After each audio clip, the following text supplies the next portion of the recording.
Hi, and welcome to a Small, Medium, at Large podcast. I'm your host, Gail Heisen, bringing you intimate interviews beyond normal boundaries. I want to thank my son Richard and my daughter Nancy for posting and producing the show, A Small, Medium, at Large, for me. I want to thank all you listeners who've joined us today and listeners who've been with us since we first started almost 4 years ago. We're into our 94th show here, I think, more or less, and we've had guests from all different walks of life. So I hope that you've had time to check into some of the shows we've had before. We have some exciting shows coming up in the future, and we love having you write your comments and information or anything that you have to say or share with us. So thanks for being there. Thanks for supporting us. And thanks for listening on YouTube, Spotify, Google, Apple, and all other social media sites. So let me tell you today about our guest, Joy Baker. Joy Baker is a remarkable and compassionate soul dedicated to guiding her clients on a profound journey of emotional release and healing. With a unique expertise in untangling the threads of trapped emotions resulting from trauma, Joy's work transcends conventional healing practices. In a world where the scars of life's trials often remain hidden within, Joy shines a light on the transformative power of acknowledging and releasing these hidden pains. Joy's mission is rooted in the understanding that trauma can silently shape our lives, affecting our emotions, actions, experiences, and even our physical well being. Her personal voyage led Joy down the rabbit hole of pain, a courageous expedition into her past that allowed her to confront and conquer her own traumas. As a result, this journey of self discovery allowed for the emergence of her intuitive healing abilities. Joy's triumphant transformation from victim to healer serves as a light of hope, demonstrating that wounds can be turned into wisdom, scars into strength. The impact of Joy's work is undeniable. Clients who've had the privilege of experiencing her clearings and activations emerge with a renewed sense of hope, purpose, and direction. Through her guidance, they shed the weight of past traumas, paving the way for authenticity, empowerment, and a rekindled zest for life. Discover the extraordinary power of healing through Joy's compassionate guidance and embark on a transformative journey toward a life filled with authenticity, vitality, and unbridled joy. Joy is a powerful healer who has shared her expertise on numerous podcasts, radio shows, and summits, reaching a broad audience with her inspiring message of resilience. You can learn more on Joy's website, and I'm going to spell it out for you. Capital C, lowercase OURAGEIN, capital A, lowercase CTION.com, courageinaction.com. Let's welcome Joy here today. Hi, Joy. Gail, thank you for having me on your show. You have such an amazing energy. I was just watching your energy as you were speaking, and it's so grounded and real and authentic. Like it's that genuine energy, Oh, which is just so awesome to see. It oh, really is. thank you, thank you. I really love what I'm doing, and I don't even know why I'm doing it, except that if it helps other people, that's the most wonderful thing that we could possibly do. Any kind of service to help. And So, it comes through in your energy. It's oh, just so genuine. well, Yeah. thank you. I'm going to take you back to the beginning, which is the way I always start with all my guests. And what I want to find out is what your childhood was like in your family, and if any of this work that you do today has something to do with experiences you had as a child, or guidance or support from your family that you did or didn't have, or traumas that happened as a child that led you down this path, or maybe you just had a regular childhood and just much later in life you ended up deciding to go down a path of a more spiritual and healing nature.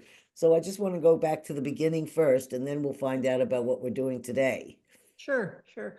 Uh, Well, I thought growing up it was normal, and I mean, mostly I just blocked things out. I had epilepsy, and so I would have, the seizures, petit mal and grand mal, and I blocked it all out. But I realize now, looking back, that I think it was almost like a partial amnesia. I don't know if everybody does, but I would forget what happened like that day, but also I believe the day before and the day after. So a lot of people don't remember what happened or don't recall at all what happened in their childhood, especially if there's abuse. But I think mine was even more intense with that. Then I also had a speech impediment, worked with a speech therapist for a while. So between, falling down and talking funny, I got bullied a lot, really, really shy. And I Oh, didn't realize it at the time, but I remembered once I started on the path, started about 30 years ago, really getting into the inner work and such.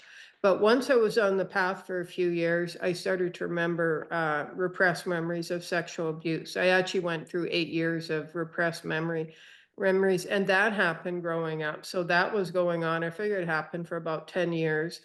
And so I was just thinking last night, we forget about things as a kid or block them out. We don't realize how intense they are, but how I just wondered every day if I was going to survive or if I was going to be killed. And, that affects a person, and that's a such. lot. So, yeah. So, and I mean, it's not something I think about because it was just, I grew up in that. That was my life. But yeah, it does cause so yeah, what I grew up with, and then I became so shy, so painfully shy. And like so many, especially light workers and empaths that have been abused. I didn't realize it until recently. Actually, I took a vow of invisibility. In fact, I probably came in. That was probably one of like my life lessons that I'm here to work through, Mm. is to be visible and in my power and seen. Because it wasn't just wanting to be invisible so that I'm safe. I believe I actually took a vow in some kind of a past life, and so that I because that's the safest way, somebody who's been through a lot of abuse and wounding and such, you stay invisible. And I know there's a lot of people out there probably going, oh, am I doing that, trying to stay invisible to stay safe. And because when you're seen and heard, you put yourself out there, you're open to everything that happened when you were a child. So shame, ridicule, being bullied, judged, all of that. And if you've gone through enough, then you want to do whatever you can to avoid that. But what if, and because I've realized I'm here to bust through that fear and let myself be seen and heard. And it's also my passion making a difference. So, yeah, everything I went through in my childhood, while I numbed it out for a lot of years, has gotten to me, gotten me to where I am now. Absolutely. I I feel the same way. And other people like they find that when you tell them stories of trauma or sexual abuse or any of those things, they don't understand that it's all part of the process who makes us who we are today, and it was part of our journey. I mean, it's. I'm not saying that I'm happy that the things happened, but it's what we were left to deal with, and how we take it is one of the important parts. And being resilient and being able to handle those kind of situations, a lot of people cannot do that. It can destroy them, and it's very difficult for them to function, or they become substance abusers, or they become an abuser themselves. So to work through all of that and get to the place where you are of healing is, it's a commendable thing, and you should pat yourself. I'm sure you should know about pat yourself Yeah. on the back, because that's a Yeah. really wonderful thing to. And also, even before this, the Me Too movement has brought a lot of this out now, but it's Hmm. so important for everybody to talk about it and not to have it as a shameful thing, and to be able to say what happened to them and how those experiences made them feel. So I'm really, I find that there's a lot of different experiences that have then led us to a more spiritual path. Hmm. And Absolutely. I think that would answer that question.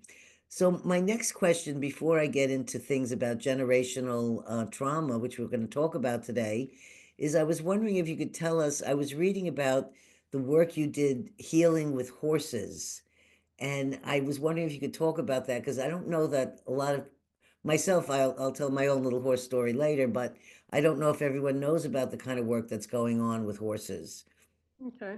I actually, at that time, I actually wasn't the actual, when I worked with horses, so I showed horses for 10 years, and then I trained and exercised race horses for 15 years. Oh, And wow. at that time, I was just with horses because I loved horses and they were my friends.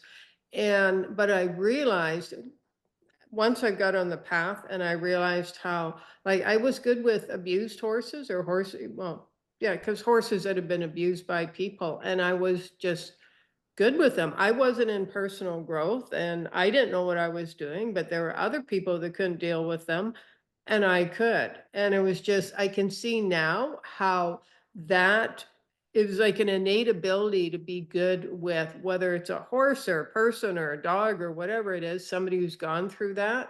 And again, at the time, I didn't know, but it was having gone through it, I had that level of compassion and understanding, and I just knew how to be with them. And, I remember starting in a new barn, like working in a new barn and on the racetrack, and a couple guys that were like workers that were there, like, don't go in her stall, have somebody else, with you. And I went in her stall to clean it. And they were just, it was like my first day and they were amazed, like, how did you do that? And I'm like, again, I wasn't on the path yet. I didn't know why, but she was just scared. And I can see now, looking back, how that ability, supports me in working with people and understanding that, you know, it's it's I don't want to say, I think a lot of us, we've heard the saying, fear is false evidence appearing real, but to the nervous system, it's very real. But at the Mhm. same time, you are more than that fear, and you are more than the what's happened to you. Like that's not your identity. It doesn't say who you are. And the fear is, it's real to your nervous system, it's real to your mind, but you are more than that. And I always say the more fear a person has, the more courage they have. And when you can redirect that and tap into the courage, kind of like you were saying there, Gail, when you can tap into that courage because it's there, you're redirecting that energy. And then you can work on, supporting the nervous system to feel safe and such and move forward. It's a wonderful answer. So I was going to share what I had my only it's the only I always like to share one story, and this is the only story I could find that I could share with you that was an experience of my own.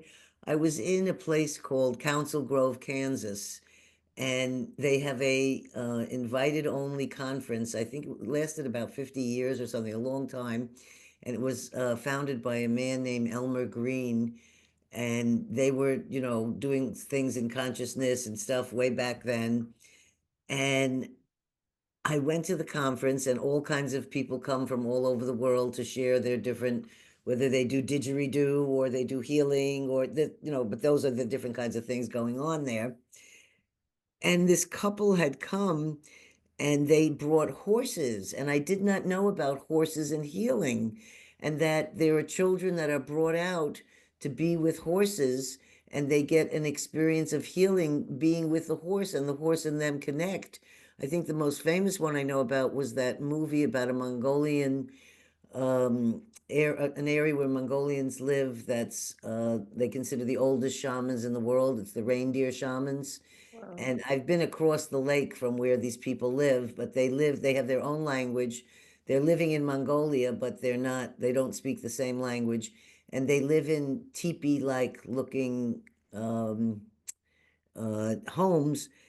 and it's very, very, very cold there. And this couple brought their autistic child there to be with the shamans and the horses.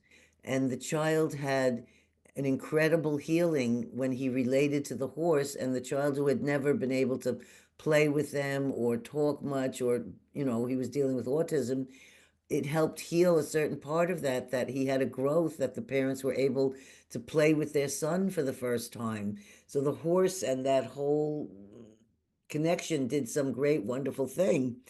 So when we were in this Council Grove conference, these people had brought these horses all the way from 2 states over in a horse trailer to be part of the group, and they were horses that they used for therapy. And I'd never heard of this. And I went out and I had my jaw harp, which is the old little instrument that Mongolian shamans use, and I felt that I should go and play jaw harp for horses. Oh, wow. So I went out to the little field where they were, and nobody was around, and the conference was going on, and I'm playing my jaw harp, and I'm connecting to the horses, and then later I leave, and as I enter the conference, this couple comes by to me because I'm doing the jaw harp on someone that's sitting there, and they say, "Did you go over to our horses and play that jaw harp thing?" And I said, "Yes, I did." I said, "I'm sorry, I didn't disturb them in any way." She said, "Actually, you put them to sleep." And she said, That's and after funny. the big trip, she said they hadn't slept, and we were so grateful that they put. She said we were in our little tent, and we didn't come out to see what was going on. We just heard the sound, and then when we came out, the horses were asleep. So we just want to thank you because they really needed rest. And it's like Oh, no. first time I connected to a horse that way. So, anyways, I just wanted to share Wow. that. And now we're going to go Oh, move into love that. generational. Love Yes. that. Uh, so I wanted to talk about what our topic is today, which is generational trauma. And did you grow up with trauma and generational trauma? And what is generational trauma?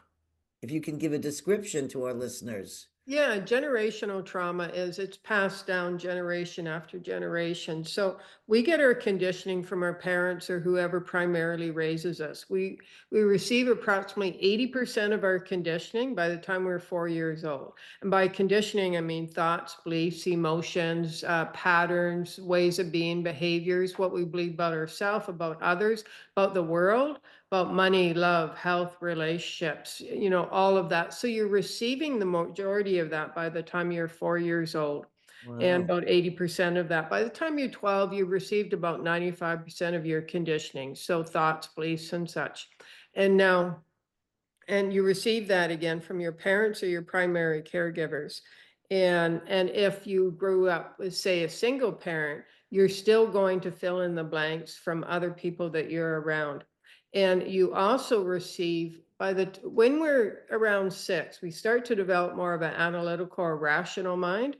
But Mhm. until that age, and think of holding a dry sponge under the tap, and you turn on the water and the sponge absorbs, the water. We're like that. So whatever emotional, energetic energy you grow up in, like if you're, say, your parents, if you have two parents, and they are emitting fear, anger, anxiety, shame, guilt, and, you know, emotions like that, that becomes your emotional energetic field. So now you've received all this conditioning, plus, that your environment, your energetic, emotional environment. Now, your parents or whoever raised you, they also got their conditioning from their parents and their parents. So that's generational, and beliefs are passed down generation after generation until we start questioning them. This is, I call what we're going through right now the Great Awakening, because there's a lot of chaos going on around the world, but people are starting to question things. Like some of the things that are going on are so radical and out there, people are like, what's going on? And so it's kind of, shaking us out of our complacency in what we used to call normal.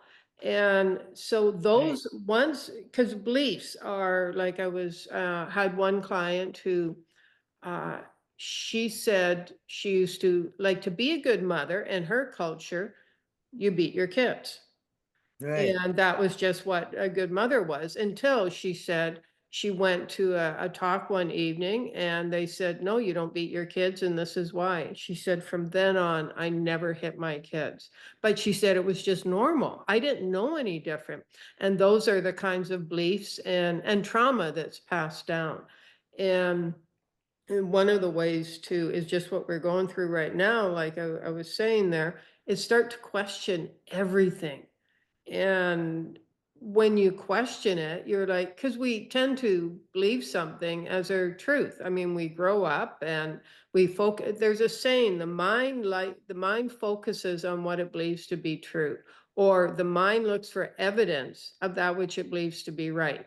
Because Mhm. our unconscious conditioned self or ego mind, it has a job, the ego mind, and that is to keep us safe. So it keeps us safe by keeping everything the same.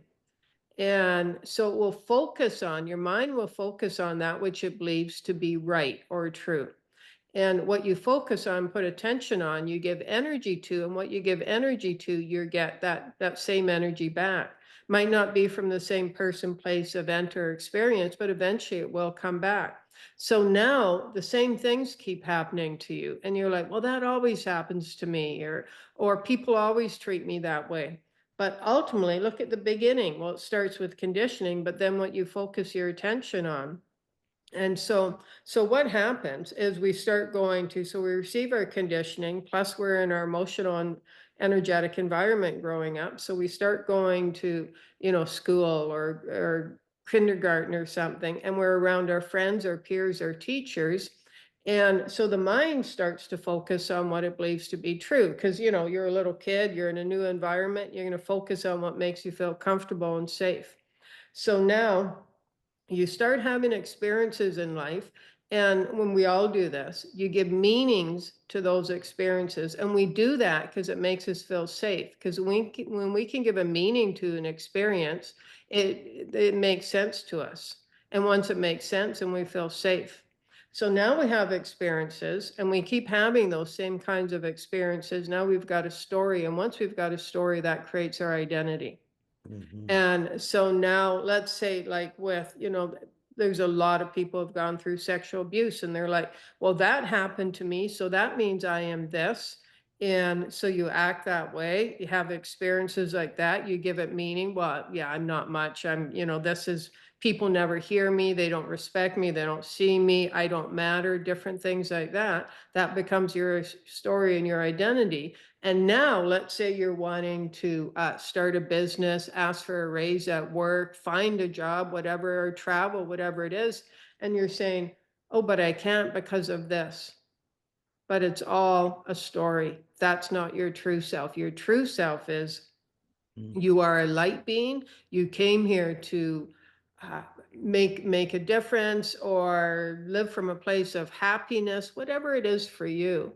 And that's your true self. Everything else is your conditioning. But yeah, it gets passed down generation from generation. And could say something that might have been passed from a great grandparent to a grandparent, does it skip? Do sometimes does the trauma skip but still get sent down into the next generation, or is it just generation to generation? I mean, could say myself be feeling any of the generational trauma that say my great grandparents felt in Russia? Oh, absolutely. Absolutely. Yeah, it gets passed down. And I've worked with clients who said, like, my parents or my immediate family didn't go through that, but I got this, or my son got this from great grandparent. And, I can see the qualities in him that would be, like, yeah, his great grandparent. So yeah, things they can get passed down. So just like we genetically maybe inherit baldness or certain kinds of cancers, we're also inheriting genetic story or genetic. It's almost, no, it's not genetic. It's whatever trauma that they receive must get somehow imprinted, and then it gets passed down to the next generation, or is it just the treatments of the person because they were treated that way? Well, I think, like, genes, what are, so let's say you've got the gene for cancer, or you've Right. got the gene for um, even being bullied or anything like that. I believe it works with environment. So I guess this would be epigenetics. And so what I've heard is we all have the gene for cancer, but then there are certain things that turn it on, which I believe a lot of that is self-talk. I think people are probably going to say I was talking about eating, which is part of it, but your self-talk will either build you up, build up your immune system, or it will, lower your immune system and such. So the environment, and again, by environment, is it uplifting? Is it joyful? Is it happy? Or are you, and that includes your self-talk, are you constantly around stress and people bring you down and such? And that, so I believe genes and environment work together. Yes. So, and yeah, so as far as passing a, like, or skipping a generation, it could be that the, because there's also like memory and consciousness. That person just doesn't align with that consciousness. So it just skipped that generation. I think also when I've been talking to people who have, whatever they call gifts or psychic abilities or intuitive things like this, that often they have a grandparent or a parent who also exhibited these kinds, and sometimes they didn't even know. They don't find out till they're an adult that that parent or grandparent used to have dreams or see the future or things like this. And they end up having that same talent, but they don't realize till they finally question the family that, oh yeah, Aunt so and so was like that, or someone else was like that. I feel like now people are being more aware and open about these kinds of things. But before, maybe some years ago, a lot of things people kept a secret. No, no, don't tell anyone about that that happened to you, or don't say that you saw a dead person, or, and now Mhm. it's more, I think it's being more acceptable and it's Mhm. being more spoken about. And like you're saying, people are waking up more. So,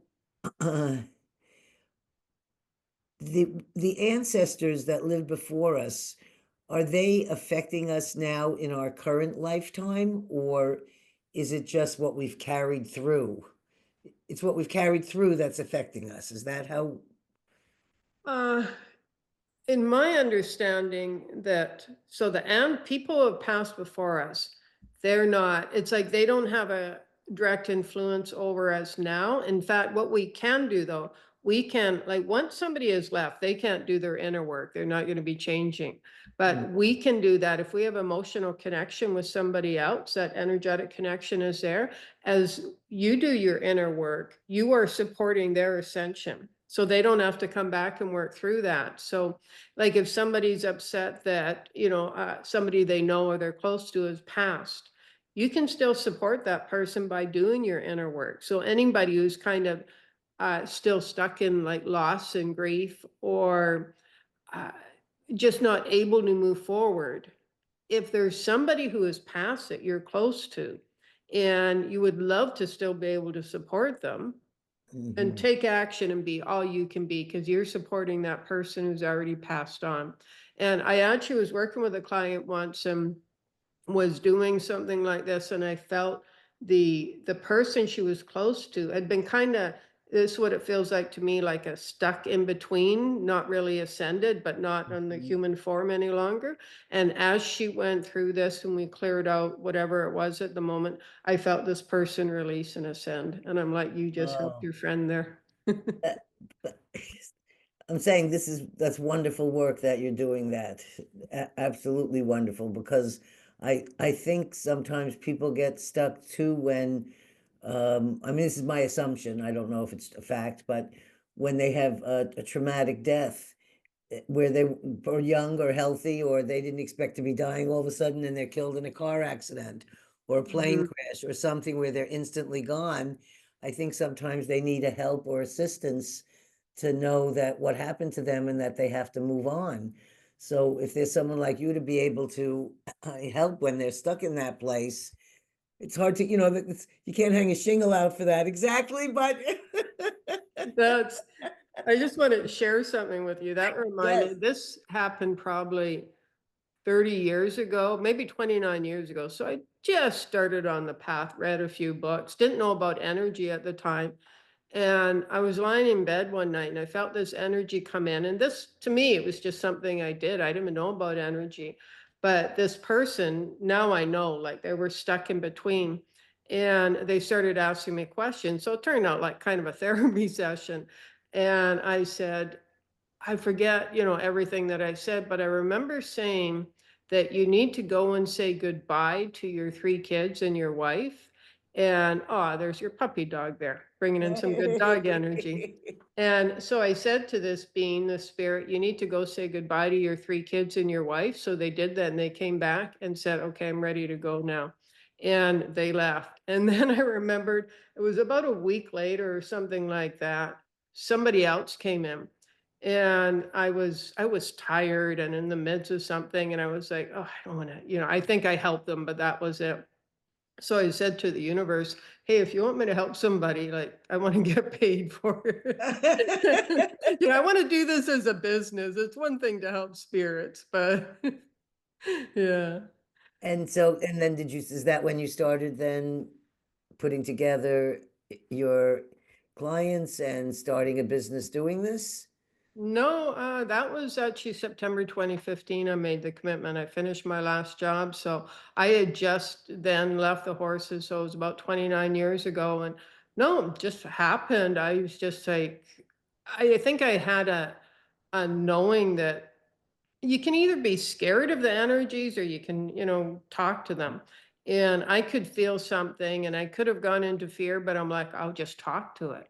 And but it wasn't like with any knowingness or understanding. It was just I just talked to it. I mean, I can see now how it was a precursor of what I was gonna be doing, but I didn't know back then. I just knew that but when the second guy or spirit came in, I did help him work through his stuff, but I had my own stuff I was dealing with, and I was newly off the racetrack. Like, when I left the racetrack, I left a 8-year relationship, and everybody I knew was on the track, so I walked away from my whole life.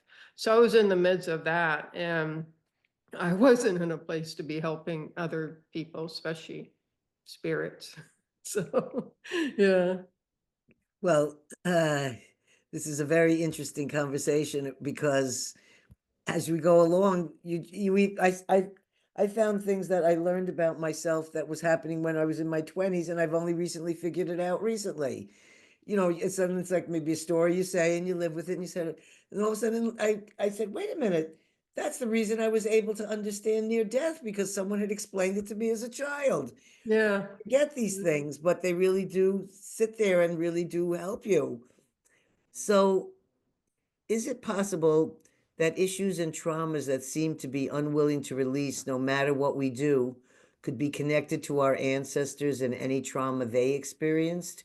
I mean, is it like, like we're working on ourselves, we're working on ourselves, but then there's something that doesn't seem to get fixed? Does that really need to get fixed where you put your attention on the ancestor because it's really not you? Or how do you feel about that?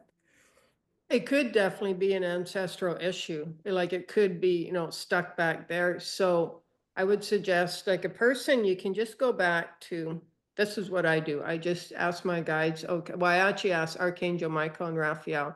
I say, go back to the moment in time when this started. So whatever, the issues going on, go back to the moment in time of whoever the person is, their ancestral timeline, when this started. Notice notice that moment, and maybe we'll do this at the end, so we'll actually go through a process. Release it, ask for healing, and then go through the ancestral timeline, clearing that out, and then the moment of, to the current moment. And so, yeah, you can do that yourself. We'll do it. Yeah, sure, we'll do it at the end. Maybe we'll Yes. do a longer process there. Um, but just ask your guides, Michael, Archangel Michael, Raphael, Saint Germain, Jesus, whoever you want to go back to that moment in time. You don't have to know. I mean, you're not going to remember when it was, you know, 5, 20, 50 past lifetimes ago or generational lifetimes ago, but they know. So, Hmm. and then just ask them to resolve the issue, whatever happened in that moment in time. Release it. There you go. And then release any anywhere along the ancestral timeline when it became anchored, and then all the way through the present day, and just let yourself be released of that. Wow. Uh, well, that sounds doable. Why is Why is generational healing so important at this time of our human evolution? It's a good question. And right now, especially because we are breaking through trauma and people are awakening and asking questions. So this is a great awakening for a reason. And you can focus on the chaos and all the things that are there, is coming up. But it's for a reason. People are asking themselves questions. And all those, like that woman who thought to be was taught by her, ancestors to be a good mom, you hit, not just hit your kids, but beat on your kids Right. and that kind of stuff. And when you start questioning it, because we're moving into another, I mean, we just left the age of Pisces, we're moving into the age of Aquarius. Now, those are 2000 plus year periods, but the energy is shifting. And, there's a lot of talk now about we're going to be moving more and more to a light government and the like divine light government and such. And so the world is shifting, so now is the time, yeah, to start to question everything. And one of the best ways for a person to, it's easy, but it's not easy in that you actually have to do it to turn your life around, is to ask empowering questions. When you ask yourself empowering questions, the mind's a Q&A. Your mind is, we're always asking a question, even if we're off doing something else, it's unconscious process. And we're Hmm. always getting answers. Like a common question many of us ask ourselves is, until you don't, what's wrong with me? What's wrong with me? We're taught just to say, oh, well, you messed up. Just ask yourself what's wrong. Fix it. Figure it out. But that just, your mind will give you answers. Or what did I do wrong? Or how did I get this wrong again? It's all focused on wrongness. The wrongness energy is very uh, prominent in 3D consciousness, which is a fear-based consciousness. But instead, the next time you notice yourself asking, saying, what's wrong with me or what did I do wrong? Just pause and say, what is right about this situation? What could I learn from this? And what if I took different actions? Yeah, this is the outcome I was hoping for. So when I look at this, really, I just need to take different actions. Maybe I could talk to this person and let yourself move forward. And I can just, well, just saying that, I can feel the release, in the collective here. As soon as you ask yourself empowering questions, and when I say that can turn around your whole life, what I mean is, so when you say something like, how did I get this wrong again? Or what's wrong with me? Your mind will answer that. And now this is happening unconsciously. So now you have a thought, uh, make a, take a action, you talk to somebody, you think something, you feel something, you're doing it from that energy of wrongness. So if you're Hmm. feeling stuck, it's because you keep moving forward in the energy of wrongness. What's wrong with me? Or fixing. How can I fix something? Now, let's say instead of saying, what's wrong with me or what did I get wrong? You know what could there be something right about this situation, or what's right about me, or why am I so amazing and awesome? Your mind is going to answer you. Now you've got this uplifting energy. Your next thought, behavior, interaction with somebody, your next feeling is going to be from that uplifting energy. Now imagine if you kept asking yourself empowering questions, you're going to be, I can feel that, like the energy's moving already. The energy just becomes so uplifting. And it's easy to do, but it's not easy because it can really change your life in a big way. But imagine if even once a day you decided to really consciously ask yourself an empowering question. You can't do it 24/7, but even just once a day, you made a habit of saying, you know what, I'm just going to ask myself an empowering question. What's amazing about me? Why is my life so awesome? How can I, how can I spend more time being happy? Anything like that. Let's say you've got a relationship issue. Okay, so let's say you're stuck in anger at somebody. Okay, how can we create some ease in our communication? How can I create some ease in this relationship? You're Hmm. going to get answers for that. And if you continue to do that, it will transform your whole life. I have to say that's such a great tool. It's something I actually personally have been working on in this last year. And it's the one of the voice in me that beats myself up and says I'm not good enough, I didn't do a good enough job, I should be a better person. Very, very critical. It's exhausting. Good, yeah. And so I'm trying to look at it now when it pops up and say, oh, it just popped up. Oh, remember, oh, that's the pop-up of negativity that you're used to saying is supposed to be there. But well, just say to it, I see you there, but no, I'm not that person. And no, I didn't. And I'm not guilty of being bad or guilty of this or guilty of that. And letting go of it all. But it's the hardest task I've been working on to just, and also there's this ego thing that comes in that says, I can't say I'm this.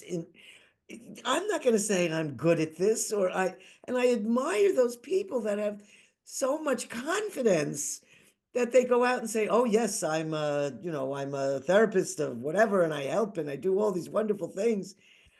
I, I don't know how to be that confident, but I feel that when I put that mindset in me, that's when so much positive stuff comes flowing right behind it. When I approach it with a confident attitude instead of the attitude that I'm not enough. So I understand this dilemma. Can I mention something personal that came up for you there? Sure. Remember I was asking you about the name Barb earlier? Like Yes. who Barb is to you? As you were talking about like almost like I don't think you used the exact words, but who am I to really believe in myself? The Barb came in. So whoever that is, if you want, I can do a bit of clearing on it. They are contributing to that, believing you're not good enough, and how dare you put your name out there in a bigger way and your Yes. abilities. Okay, so you want me to go in and just see what I guess the bean has to say? Okay, so Sure. If you feel yeah, yeah, yeah, and then we can go back to my other questions after. okay. So, Barb, what do you want from Gail? Ooh, there's some hate there. Ooh, that's some intense hate. That's what you're feeling when you get down on yourself, is that intense hate. So why is there so much hate? Oh, she's got a lot to say. Okay, so this is a past life here. And she was, so it looks like you were, yeah, I'm getting sisters in a past life. And she was like, there's a lot of anger. And it was hate. Now it's more anger coming from her. And she wants to, in this past life, it looks like eight past lives ago.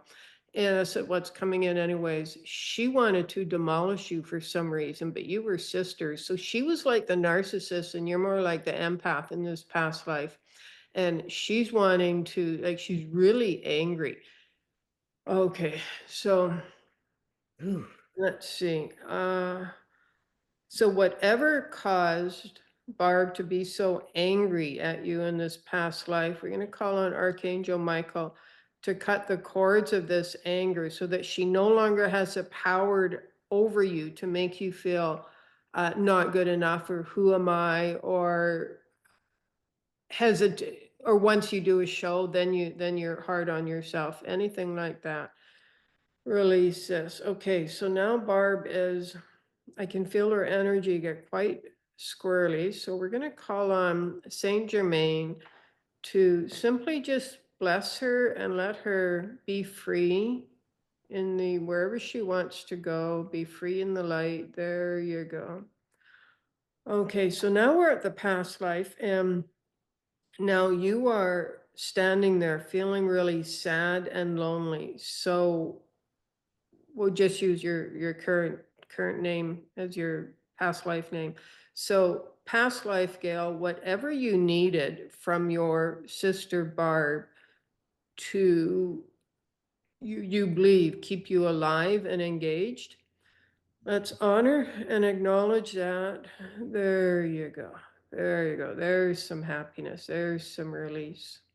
And see, what past life Gail is saying is that she believes she needed Barb's angry energy to give her like strength, but it was a energy of like heaviness and intense density. There you go. Okay, so past life, Gail, connect to your current life, current self, and support your current self with happiness, joyfulness, ease, feeling good about self. There you go. There. Take a deep breath in and just let that go. Okay, that feels a lot lighter.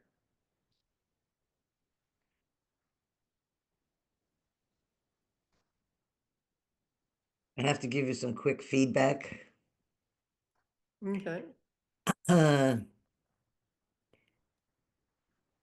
I can associate that what you're saying from 8 lifetimes ago to the present. So I have many brothers and sisters, but biologically they're they're my half brothers and sisters. But I have one sister that's from the same mother and father. And only a few days ago, I sent a text to her wishing her a happy birthday on February 11, because that's her birthday. She's a year and a half younger than me.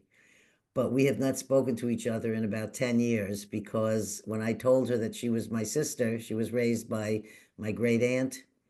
When I told her in our 40s or 50s, I can't remember how old we were, that she was my sister, she said she would never be my sister. And that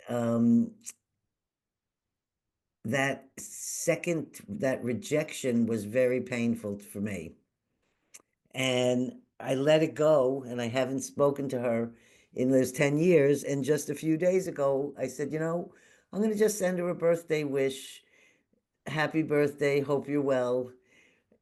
And of course, there was no response, because she sounds like the one you're describing from 8 centuries ago, or 8 lifetimes ago. I don't mean It centuries. it could very well be, yeah, that could be the relationship in this lifetime. I'm just saying it's an interesting comparison that you'd come up with a story like that, saying that this could have happened to be affecting how you might be right now in a particular relationship. And I think that was a pretty spot on pick that you made. That's all I'm trying to say.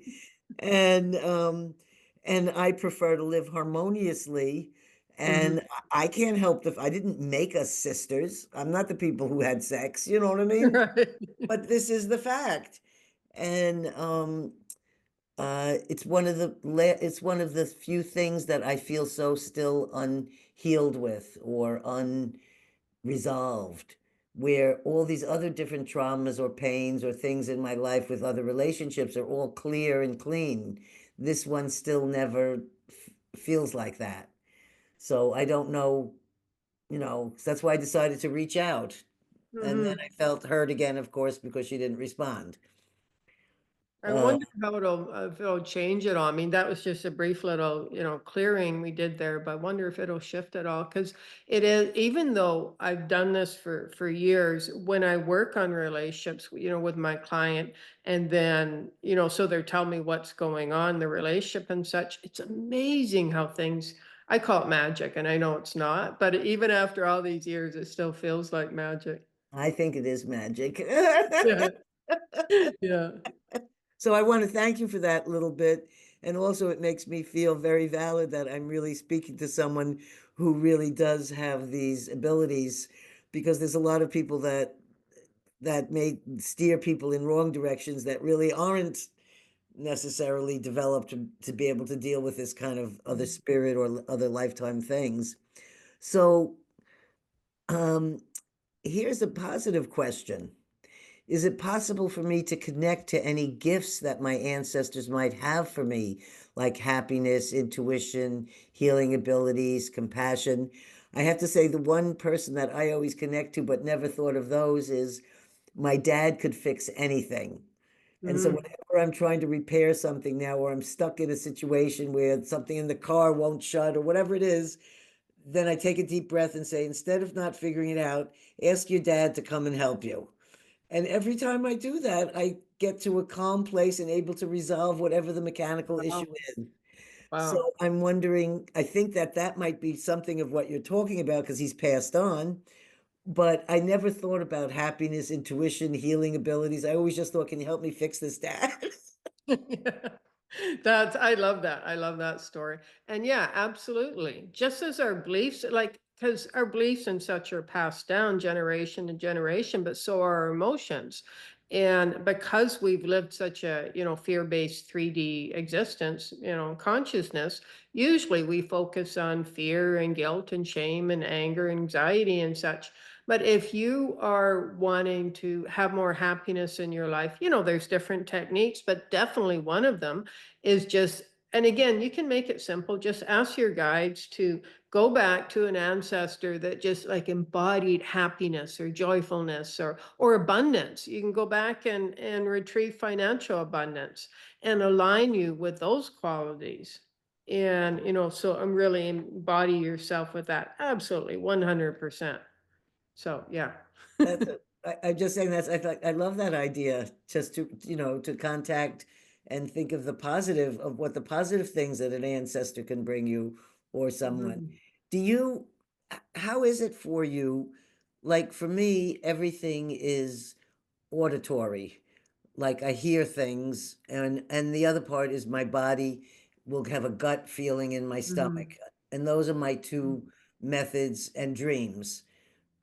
What is it for you? Is it like when you're doing a session, like tell me what it's like. Does a client call you and then you sit down and do you go into a meditative state or or is it just like what we just did where it's just automatic and is it all auditory or do you have visual or what is the experience like?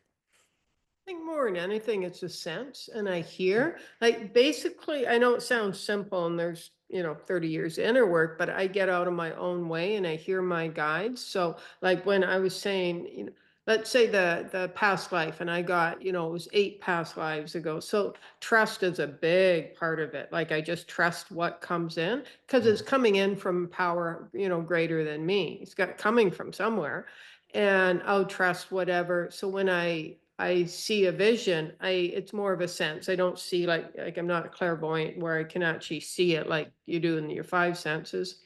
And but so I'll sense it and I'll it's like sensing the picture of it because it's not the clear picture. And it's I trust that whatever comes through, every time I try to filter it, it's well, it doesn't work out. But if I let's say I'm working with a client and I'm like, okay, this is really weird what I'm getting, but I'll say it anyways. They're Mhm. like, oh my gosh, that makes sense. Just like I did, with you there. And you're like, oh, that makes sense because I've got this relationship in my current lifetime. And Yes. so I've learned not to filter it and just, when I hear something, and again, it's more of a sense, then I just go with it. So um, it's, and I do feel it in my body as well. Again, it's more of a sense. I have once that I can remember, I remember actually feeling a pain in my body, like actual pain. And I'm like, okay, I'm getting way too, intertwined here. So I just released that. But it was a minor pain, like in the moment. Mhm. But then I knew I was getting way too, it's one thing to be connected, but I was enmeshed in their stuff. Do So. you ever find that like say you've had a client and then they leave but you end up still having like residues or other people that were a part of that reading or you know in whatever I'm not sure how you call it but what you did with them do you ever find that sometimes the deceased person or the ancestral people of that person is still there wanting to talk to you or wanting to say things after the other person has left, or do you just clear and then everything goes away and everything is done? No, I'm not.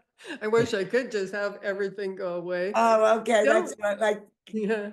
I don't necessarily have people like ancestors in that one talk to me later, but I know I do take on other people's energies. And I mhm, think, when you're working with somebody, your energy fields are combined. So they are merging to some degree.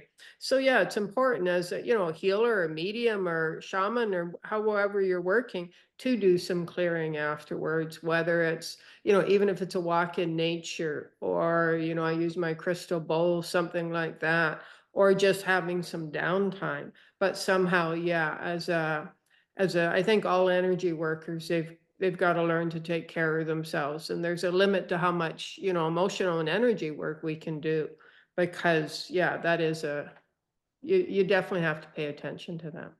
because I know I think I've burnt myself out sometimes that way where it's almost like I'm in a group or a room with people, and it's almost like I feel the best description I can have is being a sponge.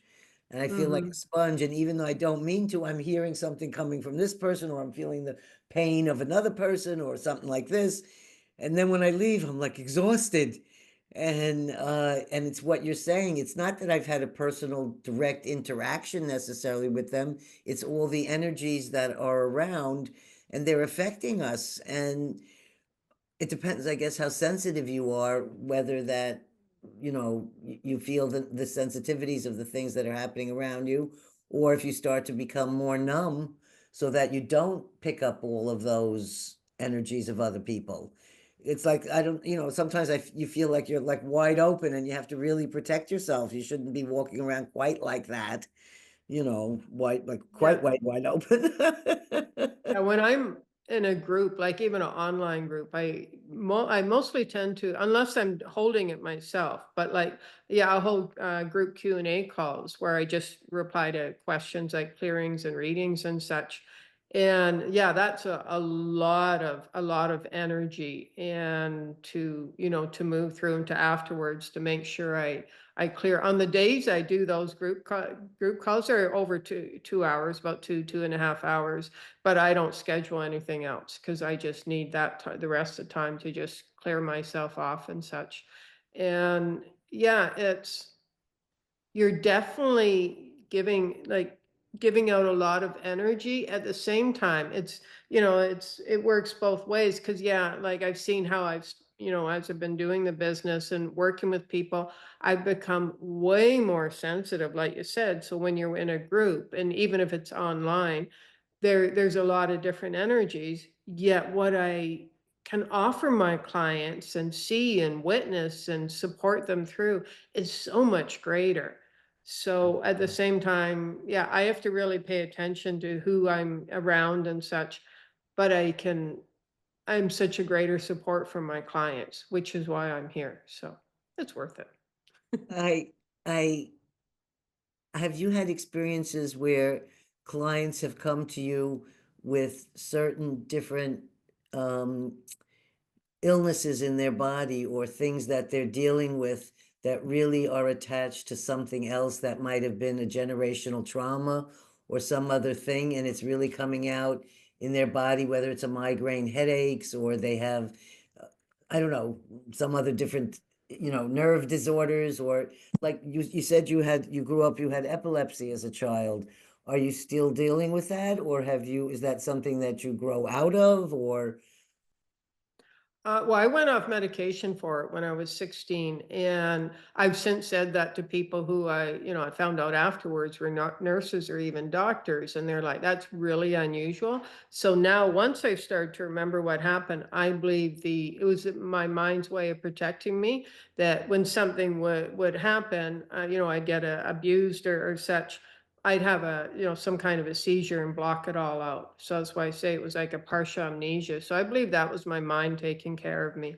uh, And that's why I was able to outgrow it, because when the sexual abuse stopped, then I didn't need the seizures anymore. As far as medical stuff, and I just want to say a bit of a disclaimer, because it's important, just to make sure that this is all from emotional energetic perspective. But generally, stuck disease is, or if you have a diagnosis, that is stagnant energy.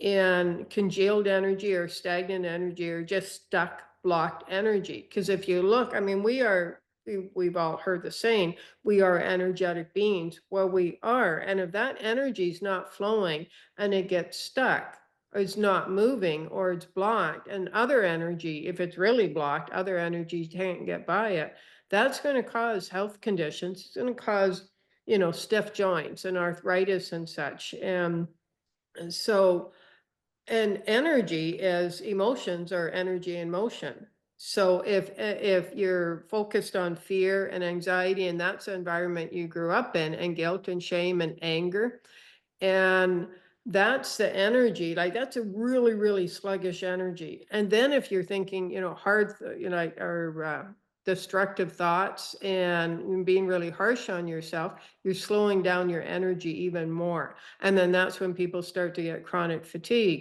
just tired all the time. And so it all works together. And that's why I say being kind to yourself and asking empowering questions and being kind to yourself can just turn things around for you, because your energy starts to move and you start to feel lighter. And as you feel lighter and your energy expands, expands out, you can start getting healthier as well. Like I've worked, in fact, just last week, I worked with a client who had been feeling some pain in her like shoulder area.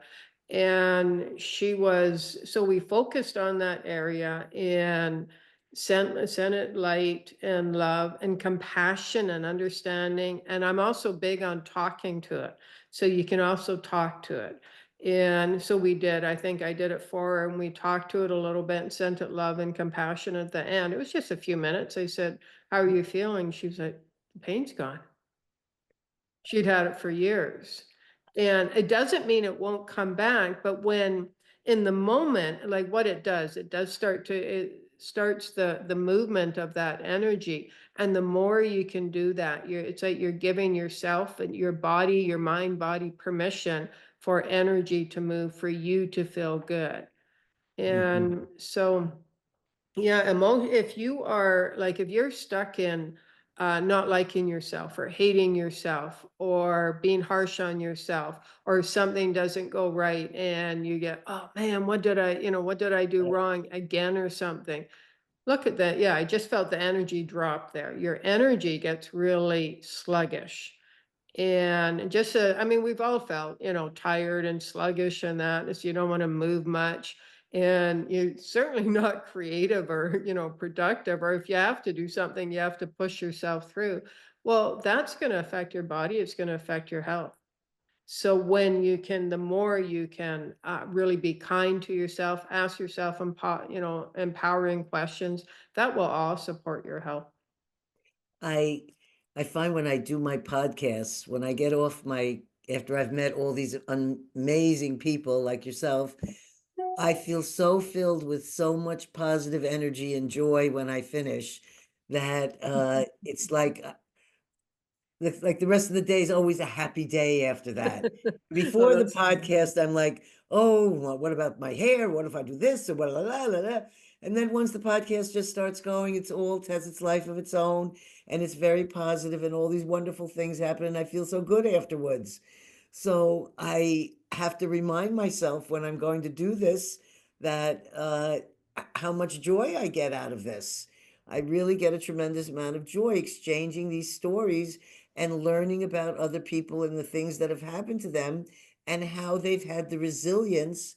And I mean, I've had people that have gone through such traumas, and when I see them doing this incredible healing work after all the traumas, and that it only added to their growth and to be who they are, there's such beautiful stories that you want the people to know about this, that this is possible. It's not like you can go through all this and then you can really turn yourself around and all these wonderful things can happen. So what would be a few, like, just give me, if you can rattle off a few empowering questions in case any of our listeners would like to try this out on their own and they're not even sure what an empowering question would be. okay. One is start with what if it's possible. So let's say money, everybody, majority of people a lot of people want to make more money. Well, start saying, or what is something, maybe you want to travel, maybe you want to quit your job and start a business, maybe you want to ask for a raise, whatever it is. Get that in mind and then start saying to yourself, well, what if it is possible? What if it is possible? What if bypasses the resistance of your ego mind or your unconscious conditioned self? So you don't go into resistance, and then it is something greater, what you're looking to manifest in your life, and asking yourself over and over again, saying the word possible opens up the energy within you and your energy field, and new ideas will come in, possibilities, opportunities will come in. I've used this several times. I use what if it's possible to get on my start going on the shows, because 2 years before I started going on my first show, I was out for a hike and I ran into a kind of an acquaintance of mine, and we knew a mutual healer that had been on some shows. And she's like, "Oh, ought to start speaking on them." And my first thought was, "Oh, no, not me. Who am I?" But then she seeded the thought, and I started thinking about it. I'm like, well, what if I could? But the mind comes in, oh, who are you? And you couldn't do that. And what would you say? So I started saying to myself, like a mantra, what if it's possible? What if it's possible? What if it's possible? I'd be out walking and I'd say out loud or even silently for, 10, 20, 30 minutes, what if it's possible? And sure enough, then, 2 years later, the opportunity came up. And then by saying what if it's possible, like a mantra, I was ready for it. So I said yes to the opportunity, which is really important. And sure enough, I started getting on the shows. So that's one. The other one is if something doesn't turn out the way you want it to, or if you mess up or you miss like this. This is a good example. I was supposed to have it on the it was supposed to be on, recorded a week ago. Our show. And I even okayed your email a week before. Like you sent me an email a week before, and I, let you said reply, make sure you got this. Date's gonna work out still. And I went, oh yeah. And I'm looking at it, but I put in my calendar for the next day. And at first I did. Oh, I was really hard on myself because I really like to treat my business professionally. And I was like, how could I do that? I've never done that before. And I was like, slow down. It's going to be okay. It was, trauma that caused me to not even like put two and two together until the day of. You were waiting for me on the call. And just as the call would have ended, I checked my email and I just freaked out. Oh, So, but no. I did. My initial reaction was to kind of like I was absolutely shocked. And I did go into, how could I let this happen? But then just breathe and say, you know what? First of all, it's going to be okay. And next time, knowing that there's some trauma that caused me to do that, just double check everything. Like I had to book another show, in fact, the same day, and I double checked it like 3 or 4 times when we rescheduled the date. I left myself so many reminders and just so, I learned from that. Okay, so especially if you're going through trauma or you think you might be going through trauma or something like that, you just have to really pay attention. So everything can be a learning process. And And but I what if looked at it's, what what if it's happens to me is I'm imagining, oh my God, I don't know this woman. Did something happen to her? Is she okay? I go immediately to Jewish mother worry thing. And I'm not thinking of you being unprofessional. I'm thinking something's happened to her. Is she going to be okay? Yeah, yeah, I got that from your email. I'm like, I'm okay. I just messed up here. So I was so But, happy that it was just a mess up. So, so I wasn't upset at all. As long as I knew you were fine, then I was like, okay, we can do it another time. yeah. Yeah, it worked out well. But yeah, and ask yourself if I remember a friend of mine, I was talking to a friend of mine about this, and she understood it and everything. And then about a week later, something happened. I forget what it was, but she figured she messed up and she started getting really hard on herself. And I'm like, no, don't do that. What can you learn from this? And how can you move forward from this? And know that you're human. That's another thing to remember. We're all living this human experience. This is an experience we're having. And it's not about getting it perfect. It's absolutely not about getting it perfect or right. It's having the experience. You're human. We're all human. We're going to mess up at times. It's part of the human experience. So when you can realize that, then you can be easier on yourself as well. Yes. Well, I think you've come up with a lot of wonderful positive ideas and thoughts. And this is, after our hour or so of talking. So this is when I'd like to ask if there's any other subjects or things you want to talk about before we close out, or if there's any other stories or things you'd like to share. I could do a group process if you want, for everybody. Sure. In fact, why don't we do that ancestral timeline process? Okay. And so it'll take probably around 8 to 10 minutes around there. Okay. Okay, so yeah, first of all, just take a deep breath in and let that go. Okay, now bring something to mind that you would like to be resolved. Could be money. You've always felt kind of stuck with money. Could be a relationship. It could be feeling not good about yourself, feeling not worthy, anything like that. Okay. I can pick plenty. Yeah, yeah. So just bring something to mind. And Okay. now we're going to call on Archangel Michael, Archangel Raphael, and Saint Germain to go to the moment in time, your ancestral timeline, when that began, whether it was money issues, whether it was a vow of poverty, maybe it was a vow of silence, anything like that. So go to the moment in time, Archangel Michael, Archangel Raphael, Saint Germain, and release whatever caused this to be stuck in the ancestral timeline. There you go. There, your whole self relax. There's some happiness. See, that released a heavy density within you and your ancestral timeline. So we're releasing for the ancestors as well. Okay, now Michael, Raphael, and Saint Germain, we're going to ask you to go forward along the ancestral timeline and release any moments when this trauma belief became stuck. There you go. Okay.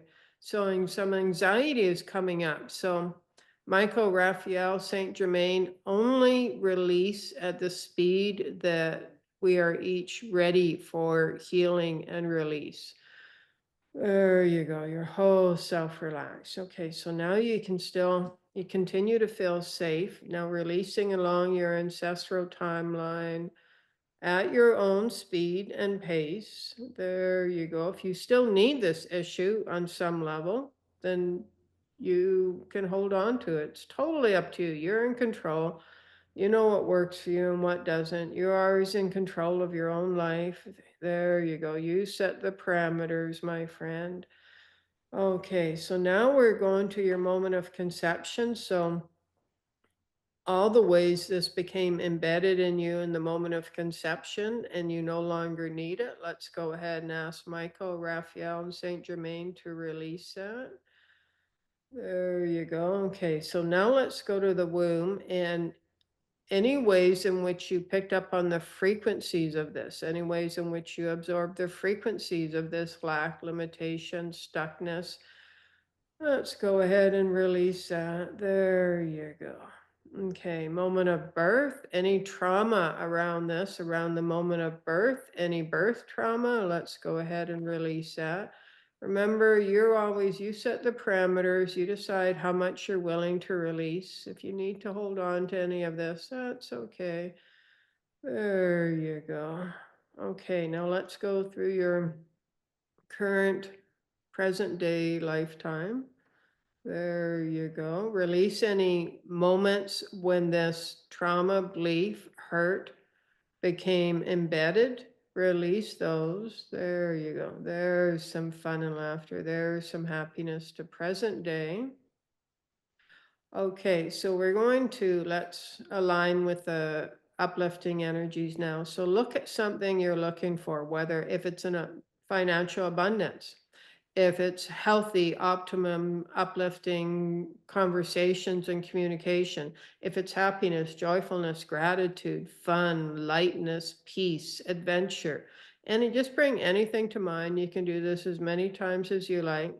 And now let's go. We're going to ask Michael, Raphael, and Saint Germain to go to the moment in time when that actually became embedded in your ancestral timeline, what you're looking for, what you're looking to align with. If it's financial abundance, go to a moment in time when your ancestors were financially abundant. Any emotions of like dysfunctional, dense emotions such as greed. Release those so that you're left with the purity of financial abundance or whatever else you're looking for. There you go. And now let's go along your ancestral timeline, gathering up and aligning with what you are looking for. Just give yourself permission to align with that as much as you are ready. Continue to feel safe in mind, body, spirit, soul.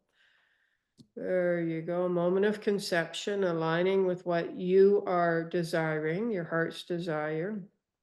Okay, the frequencies in the womb align with those frequencies that you are desiring, that you are looking to align with. The moment of birth.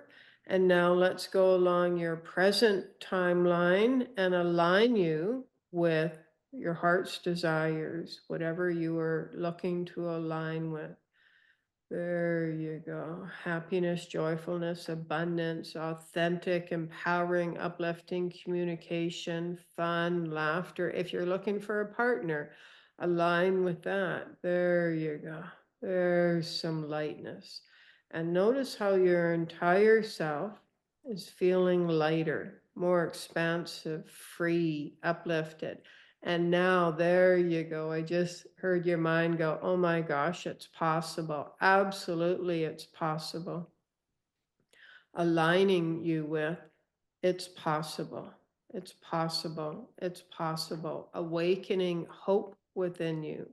Awakening the knowing that it's possible, awakening you to gratitude, creativity, fun, laughter, joyfulness, kindness, compassion, appreciation, including yourself. You are appreciating yourself. You acknowledge yourself. You feel good about yourself. You feel so good about yourself. You do not need a reason to feel good about yourself. You just feel good about yourself. You give yourself permission to feel good about yourself simply because you are here. Your being here, your light, your expansiveness, your uplifting energy, you all make a difference. You make a difference. So acknowledge yourself for that. Appreciate yourself for that. There you go. There, you're feeling so much more grounded, empowered. I can feel that strength within you, that divine strength within you. And now let's align you with all of this with the beauty and the divine presence of light language. Soshokabasa, wala sa shoko babaka, awala sa, soshokabasa wala ka, wala sa shoko, soshokabasa babaka. Tukabase babaka wala sashoko soshokabasa wala ka awala sa soshokabasa wala ka tukabase. There you go, my friend. Namaste.